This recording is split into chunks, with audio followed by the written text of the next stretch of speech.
me no kasai oda so police for asoye efitinra our man timer on sign family court edie na see edie na baaye time when no a ye beli okonfo agrada ono ankasa ni video o ye kire se osofo bia ko report no enti na ye nyina nim se enya asem bia so obekọ no asan aba but no kuro mi se enra time omre konfo agrada akoye no no ankasa ne lawyers bopia ho so mkope bill di amano but anya adwuma nti konfo agrada eka police fo asoyeye na pem samre ya me no kasai oda so police fo asoyeye edi ensem ne wom na edi ensem ne twiye mu me no kasai amane bo abama pono so ne se ene osofo ni case ne nko a ene nam so ama konfo agrada eda so police fo asoyeye na emmom ensem ba ko mienu bi wo se ohwe no yi ano anase ohwe no clean ho nya edikan lady bi akọ report to se agrada agini gold muntie ni yi konfo agrada agini gold nya to so mienu nipa bebre akọ report to se I konfo agrada ajom sika so be like sika geren sensemi ya sorry sika geren sensemi ya eno so ka ho bi no ka say case na koye bebrebe case na ye nwantan case na ye bebrebe case na ye nwonan erika yanko ni say me bien sembie ni me ye life best 1 hour ago but video na save so na wasam sign back say be ya wa wantimi anhwe bie anase wanya video ni bia anhwe ntie nsem a me kae no sebe obetimi anya bi ate anase etie Ghana hankofo bi aye ya asofo epese sebe ye yusu Ghana police at the fight a social media battle. But one thing they say oben police for mpanimfo anase se otwe ben wo ma obehu se sebe ye mpanimfo wo mu pa e bi ya hemfu nyina munti asoma me kani but omunnim ne ya ekoso social media ana omunnim eniema ekoso anase nsemu a esi social media enti se mahwa osofo tibi tena social media na wadi oba atem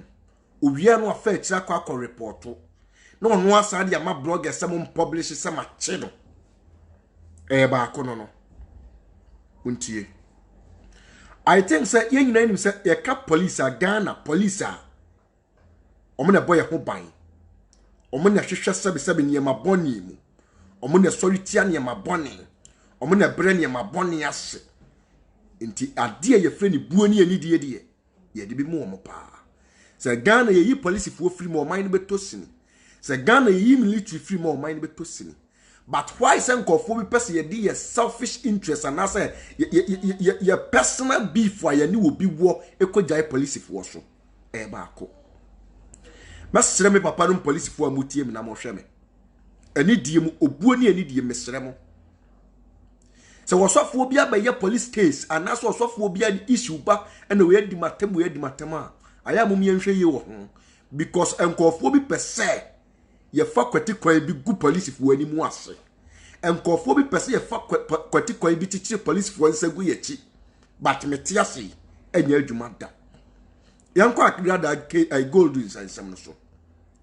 lady na ko report to say konfo agrada agini gold muntie ni yewu konfo agrada agini gold but all kasano I think say improve any evidence say ye no kre say nya no kre I think say agrada na nkasa obeyi ne nsemo ano but the thing is Ghana for hu nipa ni bi nsu nyansa because nipa ni bi agimi ache sabe previous on your ba watimi anya kokoduro aboden abohye akwa gold ida say ye wa wodea say ye busua dea gold na nku anya ohwe but wodi asori atoba agimu akoma okomfo seje na ye ho amanne mafama me unipa wagimi pa unim nyansa tiasoma me kan yiwu watimi anya kokoduro asoba besia afa gold bibia anyew bibia ankan bibia anya ohwe but wo de akwa oba wo di gold ni koma agrada onko na okoye ana wo nuanom ne koye say ya onko na okoye di adwe ne ba wutirima nti onko na okoye oba bese wu yamfa gold na asem nto nchen yanko sika gere side unim enano pe me live program am ye me ka asem bi se omo report to agrada sika gele no onipa bi obekwa report to agrada agi ni sika so be sika gele di amane sai nipa na ewose ye chi no ansana ye beti agrada ya ti agrada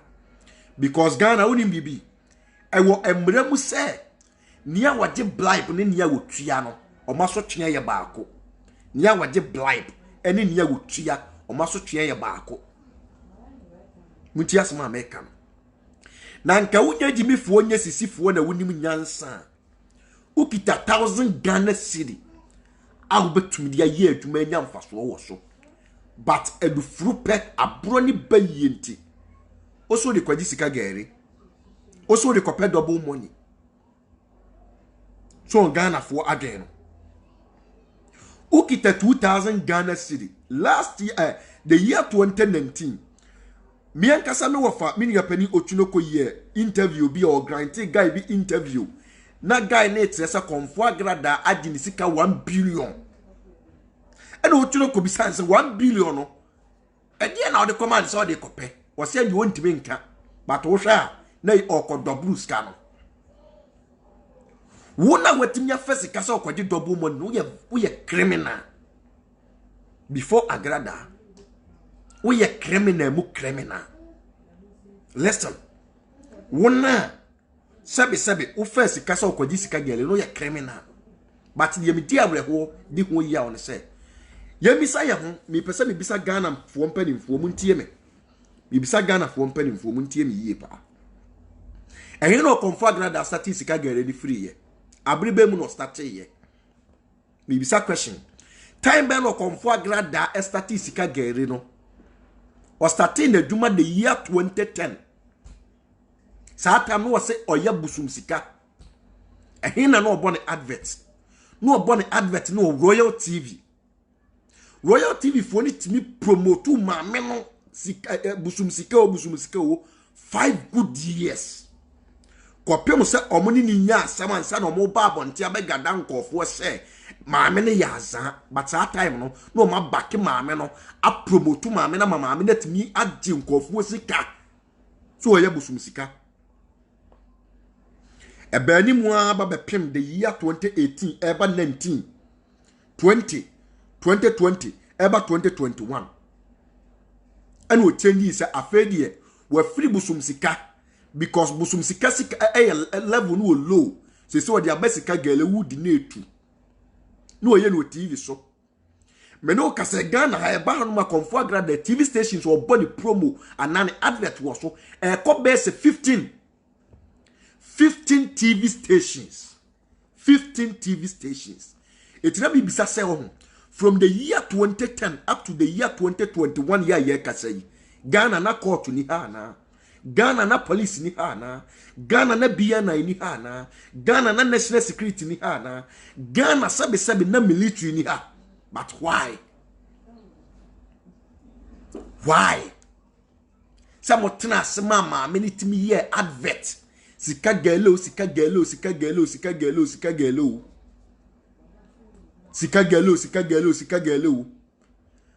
ma sabe according to report to airbat they say ebinam even sika gele so wu ebinam so yale ayefo na na etechiri ni bisa question ayefo na etechiri ni bisa question. This is the reason why I'm saying very careful on comfort grade issue we on se to entwa empanimfo mu di be piepie mu no ebi ye asofo munti asoma American ebi ye asofo ebi ye nsemtrofo anase presenters me no ka say presented wadi agrada 50,000 Ghana cedi eni bosome ehwo asam nam kwa so ba ya tegana ai nim sabe mprebia so mo akonfo agrada obo ya asofo a na o praise wo mo aseme wofa adu oyi sika de ma wo mo but wo nim sade agrada eye no sika gele no enye no kre but na odisika na oyi bi koma wo mo menu kasabese nim mpanimfo bi yesi emu bodi pa na emu bodi a no mo sagra da eti sika gele because Ghana mpanimfo including police service in twin country be say ye tra TV so na yehu agrada na ma wo ye anasa report e de report na nkofo de ba no na bi nkoma so ye but dien no mo ye de fa ho bibisa question dien no mo ye de fa ho but a jinsem wo wie agrada ye adwuma na akokopem se nkola bi kura hu se ne na adwuma na agrada ye se sika wom ten ye de hugimu bi be yie na afedo mu ye food fry it's oko TV stations na ye bie ne foforo no so a na ogbehu na akora we ya betena so me sandi sika mankofo na ye yusu MTF logo di bone me sandi sika o sandi 100 cedis abenya 1000 cedis o sandi 200 cedis abenya 2000 cedis o sandi 300 cedis abenya 3000 cedis ye nyina ye nim sani nyina na ya zan krepie no ma na egom but mpanimfo supporto mpanimfo supporto munti asoma make ni ye pa adene koso na da bia me kase wo ho ewiase nya da obeto buatwa nsuo fra nya sa da na mpafi besi wo ya tankofo achi na duo mu sika achi buommo nya bone ne da kropani pa ne ho beka ne ba affected ebi ne dia koso agrada antem no mesemi no kase me bompani mfo bia me nim se every month agrada komo mu sika na nado dan kwa betra office na na ekufuado betra office awusu ni ti sei sabese bi bubodi bia na nado beka se ohu ahi se mi nye save hwe Ghana mpanimfo adi disiketi ese no kure ya mpa no kure Ghana mpanimfo folo sikase ade ye frene no kure Ghana se wo ka no kure mpanimfo be frew se wose ye chiwa ye be chiw na ye ka ono atum ye mpa no kure na kamo de momya nhwe agrada ye sika double money from the year 2010 baby an shrine ewo so utuo mu nti Ghana mpanimfo betinya ka kire me se sabe mpraduasa police station ni ho police fo na maami fi animu na ekọ na eba but no comment eni enyina ye dia dance se nya konfo agrada anko ala eni konfo te Ghana ha wo yes adwuma ni bi omo doso pa ebi ye malamfo minim akonfo bi aye wokumase ye be fro o na me be kuma akra babo me points bi o oba no atwam akohu police ni paniri bi no one na kwa kasa ubehunu ama na kwa no okoye na adwuma woto one man report nan say report bi ba me hono mo report bi ba me ho report bi ba me ho malam bia me pese me boni ni ba the time kama me boni din malam bia lady bi kon ho kumase lady ni kon wo so okwa akopɛ double money bi ti asema me kanu na lady ni call ye no sika ma double money ama na malam na sa chide dinaka ho oba sabe sebe wo kunu ne ba 6 months malam net mi chide dinaka ho malam ni claim so wono sabe ni nua panimfo kra wa aban mu ni nua no panimfo wa aban mu to chi na enko ba bia boni bi koso wo TV stations a Ghana panimfo bi ntimi kan tseps ye nya we omo ya we it confirm grada issue na aba ye ka no ho mo de mo pa mo mfa mark ba bia ensuo nka mo mfa mark ba bia ensuo nka empanimfo mu di be piepie mu ni empanimfo mu di be bibamu no ano ba ye den panimfo mu di be piepie mu no panimfo mu di be bibamu no ano ba ye den enra na minyantia na dwo no before say BNI for eko konfo agrada TV station akoya arrest no osofo bi ye meeting ewo ni fee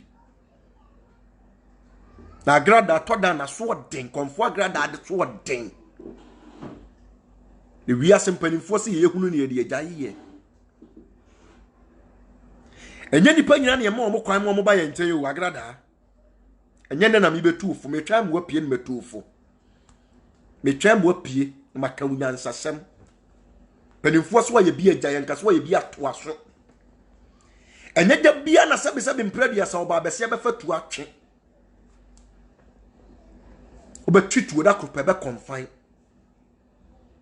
so we nipa na wutie mi ida we sofu so we malam so we komfo susufa hutu sika so because the time come sika ntimi defend o eno komfo grad than the lawyers estomin national CID headquarters but we na bail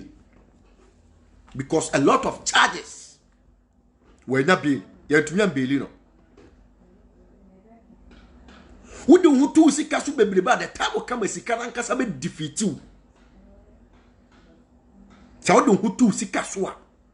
the time come sika na be defeat you it be sure so for be better social media ni e claim I am a rich me rich me we sika hwe wo de oboni na wudi a so de company for Ghana yentimi nka wasem no the time come am si sika nankasa be expose usika no ankasa be expose usika no ankasa odo hoato so enti wusebe mpraduasa ye ma ocham so ye nka wasem wo de wo ipe na wo ye no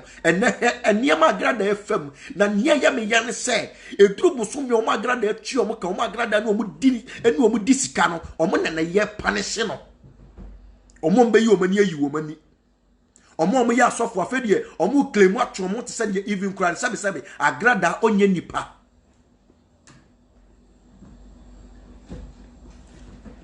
omo sabe mpradua sa agrada no omo nenam omo nyasema agrada betra tender TV be defend omo no ene omo two omo ho ete se de even agrada sabe wo ye bonsam nana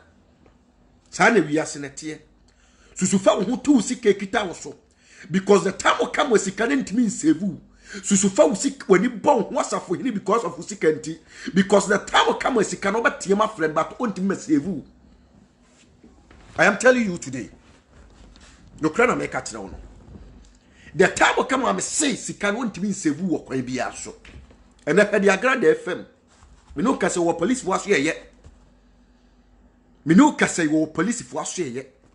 we did 2 days wo bia na ya kache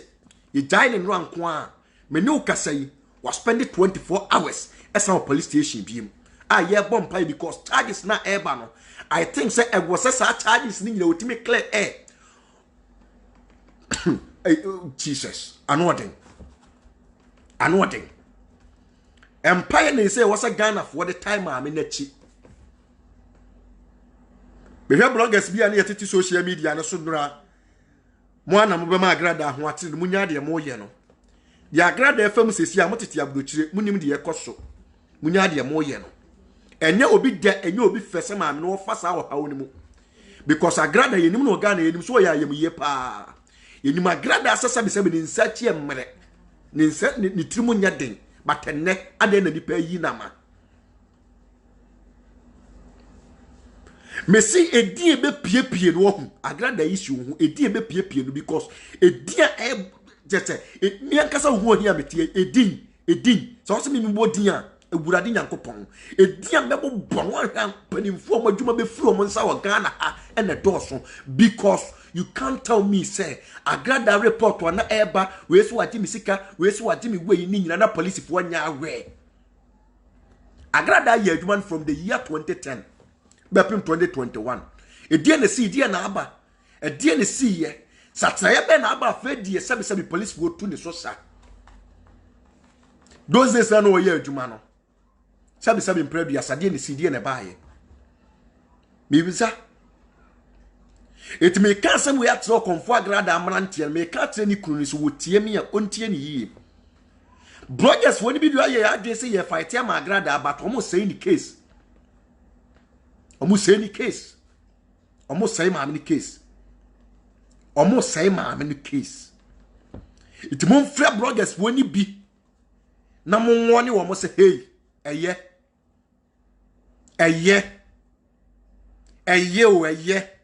me pese me bo bloggers woni bi din wa ha because me say omo ye nkwasiafo ma me blogger wutia brochira sabe yati obi a wonim information ni update e kwaso waso video ye video agrada onye smart ye bloggers wo bi wo no ma atamfo ahyeda soma omo so omo mla na kwam no omo fa ne meto fom agrada start so oko beef wo tv ni so asema ntunefo bi tunefo pa opo me challenge me ye voice note me mfreni mpo me ye voice note na maka bia kyerɛ maame uti tv so obi ti facebook na ne yonko ne make sure so be ma brand ni wani aso but never dabi mumia nhwe ne bone ekoso wo tv so enne sebe mpraduasa abofre timi ehu se mentre tv so na matre tv ho ehu se obi ti tv so wa ye okonfo wase me nkofa akola wanya 10 years mra na me mfa 5000 ka ho na obetimi amadi yi ede ye na ekoso wo man ni mu no but me blame o mo bi blame Ghana mpanimfo no our leaders no mo ye weak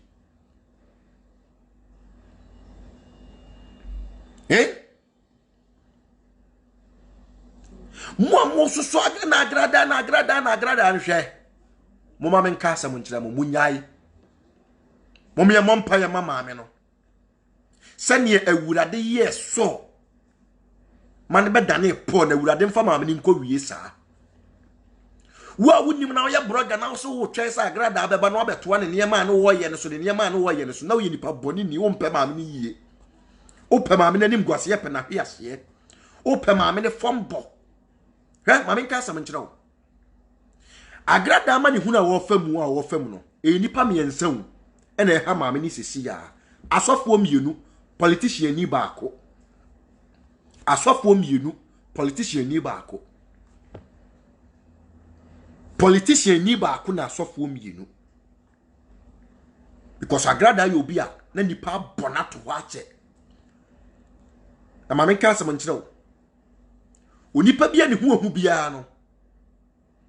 ye hiamre ne dia plan ya fa ne ho e de nato fom ne agrada e community TV station ye che ne de ko gina court no ye beri ni ma men ka asam nkyerɛ wo omo fa long process mu omo de game ma me ko akiri ana omo di show ni mu no ene akọ ba so sofo se wadidi na temo TV so wadidi na temo social media or report in our true statement we ya yes we be the gold issue abase we fa the gold and as we ya the gold what the gold nipa no o ansa ono na yi wie na true statement we anko for the petitions ba na e ba say wadi misika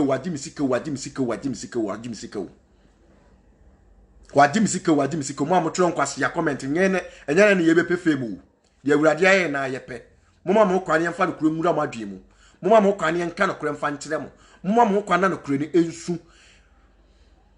we ye nipa memfa hu ntu sika so we ye nipa susu fa hu tu sika so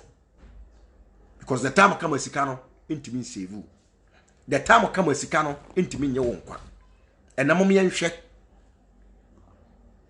ye misa ya mo sese mpradu asam me no kase konfo agrada wo baketo a ho no mo akola ketekete a otua no fuwa no ti ba bi odan ni ma no ha na ehwe wo mo oba tan ni ni ne ba bedi wo na wo de wo ye blogger nsua nyansa na wo de dinkwase antokwa ati na dinkwase afo ntokwa ati na wo de wo sole asabe kankofo ma me tontokom na wo de da bia fa page ani di na da wanim eboboba etwen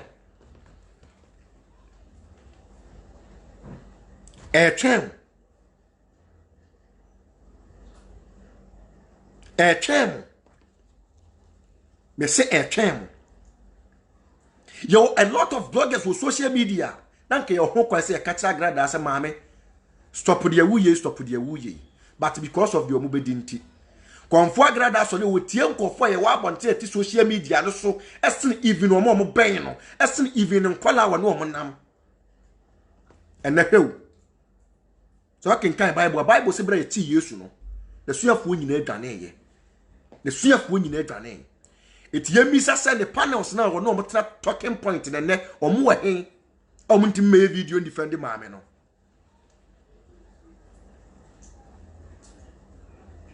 omo wa hefe no ntimi me video now the old blogger what tiabrotire dimi wunsu nyansa o sori a o side osofo na o side okonfo na sabi mpredi meka o mesisika gale nye money perfume so nye mom yanka no kre na no kre ye no kre ehu hia me meti sabi mpredi menti asabi be defend konfo agrada wo because me to nsem ehye me mu ni nsem egu me bo no me ye adwuma on Next TV ma ni Next TV ye adwuma 1 year enam so ma me kokoda mu me second time I sign back Next TV after me nemu am sign back to Next TV na yasema kokko osofo usu bempa asem konfo agrada ase ne ofa no osofo usu bempa na ya frame TV wura na threaten ne si enyim mfiri so konfo agrada di mi TV wura osofo usu bempa achi am ye yimi free TV ne so yimi free TV ne so momi ahwe kwan ye fa so ye pa ya pia bebreka kromfo am ye bo abrantie ye sign a car because konfo agrada na okwa masabe osofo usu bempa momi ahwe kwan ya konfo agrada afa so asabe mpradu yasa odi opambo ebenezada akwayi adomatama na ase wone ne nya beef wa abra na woni ni yasem because of osofo usu bempa but my misa question and ne sankofo ya konfo agrada akoma omo ni nyina omo wahen omo do omo ni mahinta maame no omo wahen asabe mpradu yasa omo dwane agya maame no omo wahen asabe mpradu yasa omo like omo poma